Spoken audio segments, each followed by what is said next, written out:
Welcome to Section 3 of Dermatology in General Practice, Atopy. In the next 15 minutes, you will learn to differentiate between environmental and food allergies. You will learn some common canine breeds that are predisposed to atopy. You'll learn the common clinical signs of atopy in dogs and the unique signs of atopy that are particular to cats. You'll learn about management of atopy for both maintenance and flare-ups, and how to support the owner and the pet for maximum success. Atopy is an environmental allergy, a sensitivity to potential allergens found in the environment such as grass, pollen, dust mites, or mold. Food and environmental allergies together are not uncommon and can contribute to flares of inflammation and itch in the atopic patient. So what is atopic dermatitis? It's a multifactorial disease process. It occurs in genetically predisposed patients, and the result is inflammation and pruritic skin, often associated with the production of IgE antibodies against environmental allergens. Let's look at canine and human atopic dermatitis. The clinical, immunological, histological, and pathological features in dogs are so similar to the human counterpart that canine atopic dermatitis has been suggested as an animal model for human atopic dermatitis. Although the pathogenesis of atopy is not completely understood, there's evidence for genetic abnormalities, an altered immune system with cutaneous inflammation, and a skin barrier defect. Let's have a bit of a reality check here.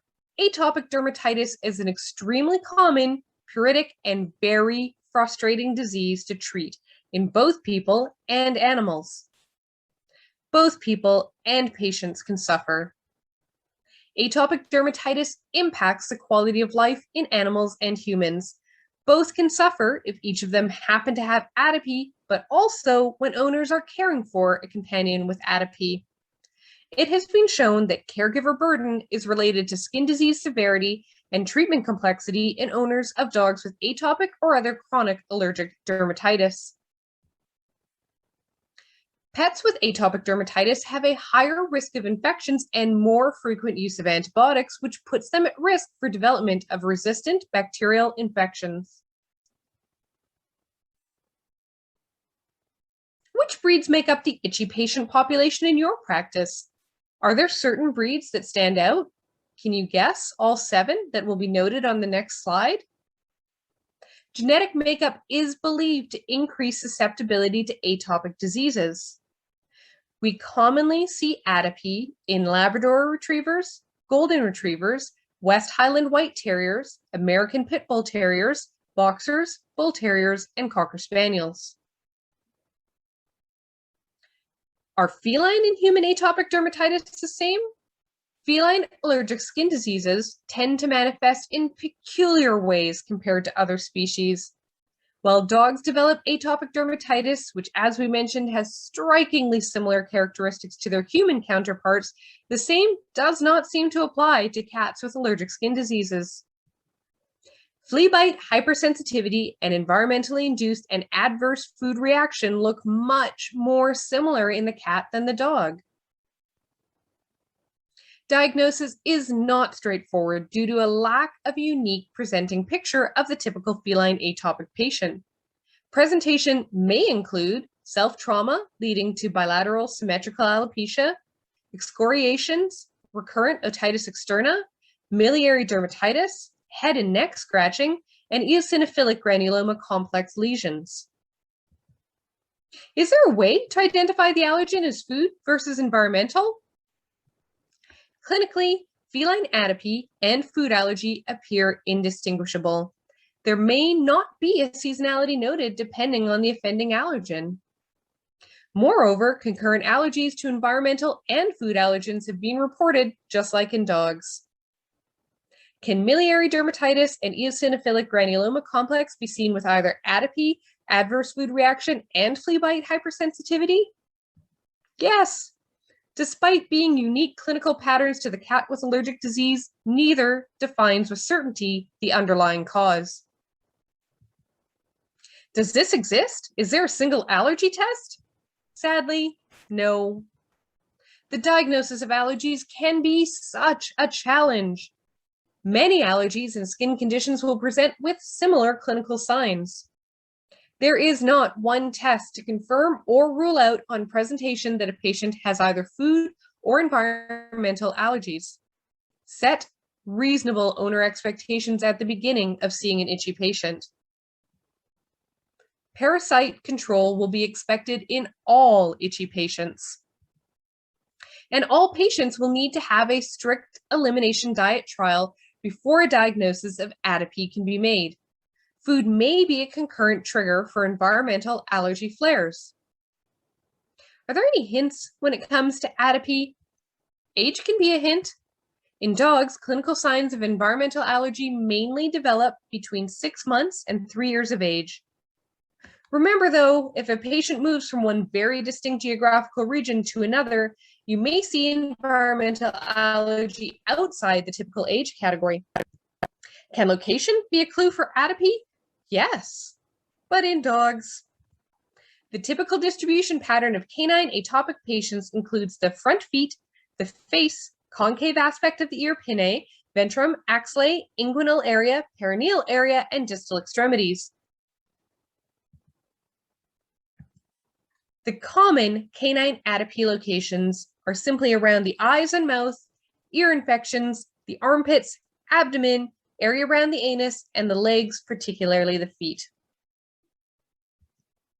Flea bite hypersensitivity in dogs has a typical initial location. The rump and tailhead areas are typically the first, most evident areas affected. Strict parasite control is an absolute necessity. Ectoparasites and flea bite hypersensitivity must be ruled out by ectoparasite control. Are there any other additional clues that can support a diagnosis of atopy in the itchy patient? We noted that the age of onset below 3 years and greater than 6 months is suggestive. Certain breeds have higher risk. Consider specific breeds at risk have specific patterns of location severity. Initial itchy skin without an obvious lesion is supportive. A primarily indoor patient. When the ear pinnae but not ear margins are affected. When there are recurrent yeast infections. Do a lot of your owners arrive with a journal in hand at their pet's first itch or ear infection appointment filled with useful information about when this was first noticed and anything else that was going on? Probably not. Atopy, being environmental, would be expected to be a seasonal disorder. Documenting seasonality can be a challenge as it relies on owner observation to distinguish and remember full or partial improvements throughout the year. Not many owners keep a diary from the start. Pruritus and/or cutaneous lesions secondary to atopy may be exhibited seasonally or non-seasonally based on the specific offending allergens. Can you think of an environmental allergen a pet could be exposed to all year round? House mites can lead to non-seasonal atopy. Are there any supporting clues for feline atopy? Diagnosis is based on suggestive historical information, clinical symptoms, and the exclusion of differential diagnoses. Age can vary, but the majority of reports suggest that most cats have a relatively young age of onset. There are 4 main symptoms that alone or in combination should raise ongoing concerns once infectious and food allergy has been eliminated.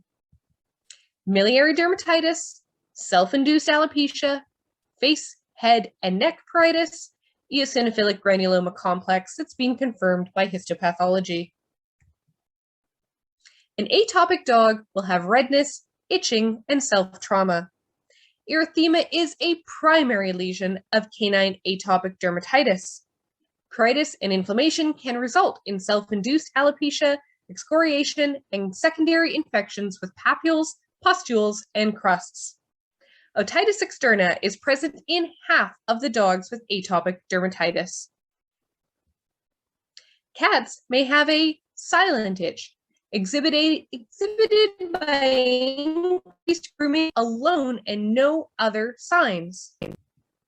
Secondary infections can happen in cats. Historically, it was believed that allergic cats rarely develop secondary skin infections. However, secondary cutaneous infection is increasingly apparent in feline atopic patients. Let's talk about allergy testing. Allergen testing should only be performed once the diagnosis of feline or canine atopic syndrome has been reached by ruling out other disorders. Allergen tests are not diagnostic. They support a clinical diagnosis of feline and canine atopic syndrome and are used to indicate which allergens may be triggering the disease and should be selected for allergen-specific immunotherapy. Allergen-specific immunotherapy is a long-term treatment that is considered to be both safe and effective, with success rates ranging from 60 to 78%. The goal of immunotherapy is to successfully reduce or eliminate clinical signs associated with repeated exposure to causative allergens determined from allergy testing. A 50 to 100% improvement in clinical signs or decreased use of antipyretic drugs is usually regarded as a successful patient outcome. Clinical improvement is usually noted within 3 to 8 months, but can take up to 1 year in some patients. Modifying the exaggerated immune response to one of immune tolerance via allergen immunotherapy is the only possibly curative treatment option. There are other things we can do to help manage atopic dermatitis. These are based on the guidelines established by the International Committee on Allergic Diseases of Animals. Often, multimodal therapy will be required. This is a lifelong therapy and usually involves various treatments and lifestyle changes or adjustments for both the patient as well as pet owners. Again, you can help by setting reasonable expectations and providing support. You can provide support and balance expectations by putting forward a maintenance plan based on the patient's clinical severity. And a plan for flares. What happens when a pet gets acutely worse? Let's look at some strategies for Atopy maintenance. Feeding a fortified diet that's designed to support the skin barrier can be beneficial. A hypoallergenic diet may be needed if there are concurrent food allergies. We know that essential fatty acids are beneficial. Given that most patients consume adequate omega-6, fish oil supplementation of omega-3 should be considered. There are some key products that can help manage atopic patients at home, like the Omega Pro 3, with high levels of EPA derived from cold water marine oil in both a pump or a soft gel. Weekly bathing with antibacterial, antifungal, or hypoallergenic moisturizing shampoo can benefit many patients. Can you guess the problem area of this patient?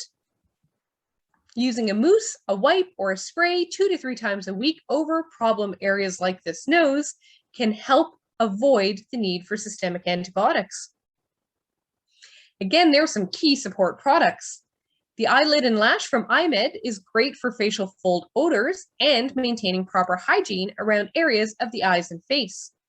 Pro Concept has the Pro Hex 4 wipes for folds and spot treatments. Part of atopic maintenance will be weekly ear cleaning and ear medication for maintenance. Your team has a robust line of key products that will help with home maintenance of your atopic patients. You can also use antihistamines for atopic dermatitis. Due to their limited efficacy, type 1 antihistamines are likely to be more beneficial in dogs with mild atopic dermatitis before a flare starts. Some clinical benefit may result from their sedative effect. For those acute flares, you need to address secondary bacterial and yeast infections. Again, there's a key product with a pro-odazole that's topical and otic antifungal, antibacterial, and anti-inflammatory for dogs and cats. For treatment of otitic and dermal infections when caused by pathogens sensitive to the micronasal nitrate or the polymyxine B sulfate, and for the inflammation that often accompanies these conditions. For those acute flares, are pets getting into something? You may need some environmental management to prevent access to allergens. Are they still on appropriate parasite prevention? They may be having issues in the environment.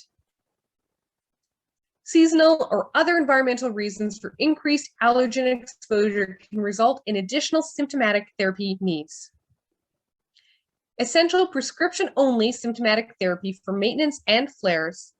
In our severely affected dogs and cats, glucocorticoids, cyclosporin, or other treatments may be used for symptomatic therapy due to their clinical efficacy and high success rates of 70 to 80%. Generally, we want to use these for the shortest period possible. Cyclosporin can be a maintenance therapy for either dogs or cats. There are new opportunities for dogs and cats that are safe and effective for long-term use and management. Very interesting antennal alopecia clinical trial that looked at both mild, moderate, and severe allergic skin disease saw a very impressive improvement in skin and coat condition, in decreasing pruritus, and improving lesions. A powerful, natural anti-inflammatory that can have significant impact on the skin. So we'll be coming back with part 4 when you grab a fresh coffee. We're going to talk about addressing adverse reactions to food. Thank you for joining us.